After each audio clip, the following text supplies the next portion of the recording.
Ramakrishna Hari Mauli. Welcome to my channel the big Bol. मग traders आज profit केलं की लॉस केलं कमेंटमध्ये नक्की सांगा. उद्या आहे आपला 5,000चे 10,000 बनवण्याचा दिवस. अर्थात उद्या आहे आपल्या सेन्सेक्सची एक्सपायरी. पण त्या अगोदर एक गोष्ट सांगू नक्की इच्छितो. सेन्सेक्स हा थिटालिकेचा बाप आपण त्याला म्हणू शकतो. उद्या सेन्सेक्स मार्केटमध्ये तलवार घेऊन नक्की फिरताना तुम्हाला दिसेल आणि त्या तलवारीच्या खाली आपण आपले मान घेऊन जायचं नाही आहे. ठीक आहे. तुम्ही आज कोणता BTSTला होल्ड केला असेल तर कमेंटमध्ये नक्की सांगा. चला बघूया उद्यासाठी कोणते लेवल्स असतील, कोणता रेजिस्टन्स असेल. इनफॅक्ट आपल्याला उद्या कोणत्या प्रकारे मार्केटमध्ये काम करता येईल, आपल्याला काही इम्पॉर्टन्स लेवल असतील. ठीक आहे, बघूया आपण आणि उद्या मार्केटमध्ये काम करू. कारण उद्या आहे आपल्या फेवराईट सेन्सेक्सची एक्सपायरी. मिनिटच्या टाईम पिरियडवरती आपण बघू शकतो. ठीक आहे, काल जे आपण बोललो होतं नो ट्रेडिंग झोन आपल्याला इथं मी काल तुम्हाला लेवल्स देखील सांगितले होते की कोणत्या ट्रेडिंगमध्ये आपण कोणत्या लेवल्समध्ये आपण ट्रेडिंग करायचं नाही. आय होप तुम्ही यामध्ये पैसे नक्की वाचवले असाल. आजचा दिवस तर झाला. चला बघू आपण उद्यासाठी हा टॅग आपण इथं लावू नो ट्रेडिंग झोनचा. ठीक आहे, हे तुम्हाला समजेल. ओके, जो उद्यासाठी जो आपला आहे नो ट्रेडिंग झोन म्हटला तर 24,962 24,920 हा जो लेवल आहे याच्यामध्ये आपल्याला फक्त आणि फक्त आपला पैसा वाचवायचा आहे. ह्याच्यामध्ये नो ट्रेडिंग झोन आहे. ठीक आहे, तर मग चला मग आपण बघू की कोणत्या लेवलच्या वरती आपण ट्रेड करू शकतो. अपसाईडचा ट्रेड जर का आपण प्लॅन केला. ठीक आहे, ज्यावेळी निफ्टी 24,960च्या वरती ज्यावेळी करेल सस्टेन बोलतो मी. ठीक आहे, सस्टेन ज्यावेळी करेल त्यावेळी ऑब्वियसली आपण अपसाईडचा ट्रेड बघू शकतो, ज्याचं टार्गेट आपलं फर्स्ट राहील. फर्स्ट जे टार्गेट आपल्याला इथूनपासून जी ही वरून एक ट्रेंड लाईन येते. ठीक आहे, 1 आवरला बघितला तर एक चॅनल क्रिएट होतो आपल्या इथेमध्ये. ह्या ट्रेंड लाईनचा फर्स्ट टार्गेट राहील. ज्यावेळी हा ब्रेकसुद्धा होईल, हा लेवलसुद्धा ब्रेक होईल, त्यावेळी आपल्याला एक मोठा मूव इथं अपसाईडला बघायला भेटेल. कारण इथं आपण बघू शकता हा देखील आपल्याला एक हा इथं आहे 25,600चा. ठीक आहे, डाऊन साईडचा जर का आपण ट्रेड बघितला ज्याची शक्यता उद्या आपण जास्त सांगू शकतो. कारण मार्केटमध्ये जी लिक्विडिटी आहे ती डाऊन साईडला आपल्याला दिसून येते. ठीक आहे, ओव्हरऑल ट्रेंड असं नाही म्हणत आहे की उद्या डाऊनचीच ट्रेडिंग आहे. नो, तर एक आपण संभाव्यता सांगू शकतो. डाऊन साईडचा जो का ट्रेड आहे आपल्याला तो डाऊन साईडचा ट्रेड प्लॅन करताना 24,900च्या खालीच मे बी तुम्ही प्लॅन करा.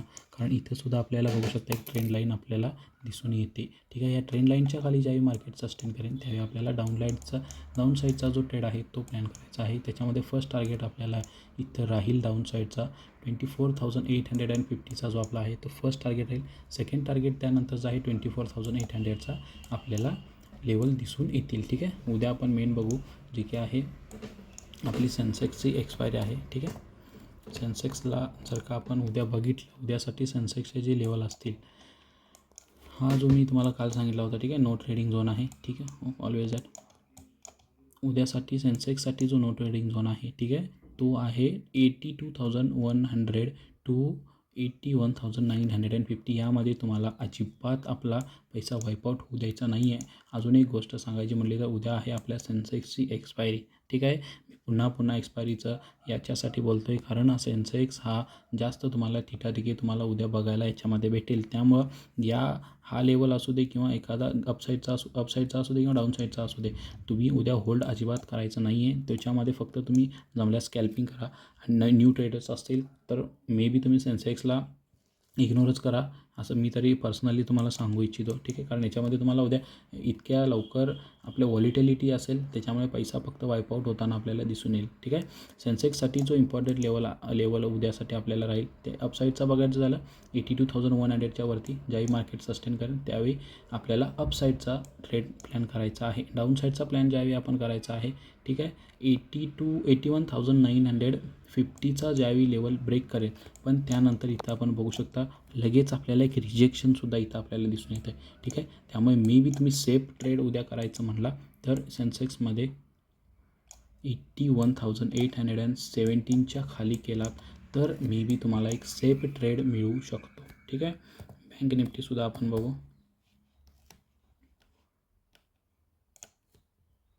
बँक निफ्टीचा जर का आपण बघितला. ठीक आहे, बैंक निफ्टी तो भाई एक अलग ही फॉर्मेशन में चल रहा है हर बार. ठीक आहे, तर बँक निफ्टीचं जर का आपण बघितला तर बँक निफ्टीसाठी आपण हा जो तुम्हाला बॉक्स दिसतो आहे. ठीक आहे, हा नो ट्रेडिंग झोन आपण इथे कन्सिडर केलेला आहे बँक निफ्टीसाठी, जो की त्याचे लेवल जर आपण तुम्हाला सांगायचं म्हटलं तर 55,450 टू 55,290. ऑलमोस्ट 300 पकडून चालेल. 300चा जो लेवल आहे याच्यामध्ये आपल्याला कोणत्याही प्रकारचा ट्रेड घ्यायचा नाही आहे. पैसा फक्त वाईपआउट होणार आहे. याच्यावरती आता आपण 55,450च्या वरती आपल्याला अपसाईडचे टार्गेट्स भेटू शकतील बँक निफ्टीमध्ये. आणि जो हा खालचा जो लेवल आहे 55,300च्या खालती आपल्याला डाऊन साईडचे जे ट्रेड आहेत ते प्लॅन करायचे आहेत. ठीक आहे. आपण ग्लोबल मार्केट जर का बघितलं, ग्लोबल मार्केट सध्या तरी आपल्याला डाऊ निगेटिव्ह दिसतो आहे, आपली गिफ्ट निफ्टी पॉझिटिव्ह आहे. ठीक आहे. सांगू शकत नाही ऑनलाईटला निगेटिव्ह जाऊ शकेल किंवा पॉझिटिव्ह जाऊ शकेल. BTST तुम्ही होल्ड केला असाल तर ज्यावेळी तुम्ही ओपन होतं मार्केट तुमच्या फ्लेवरमध्ये असू दे किंवा तुमच्या अपोजिट फेवरला असू दे, तुम्ही शक्यतो BTST कट करायचा प्रयत्न नक्की करा. चालू होता. ठीक आहे. उद्या सेन्सेक्सची एक्सपायरी आहे. मी पुन्हा एकदा सांगतो आहे, बी सेफ ट्रेड. ठीक आहे. लाईक, सबस्क्राईब आणि कमेंट नक्की करा. थँक्यू. रामकृष्ण हरी माऊली.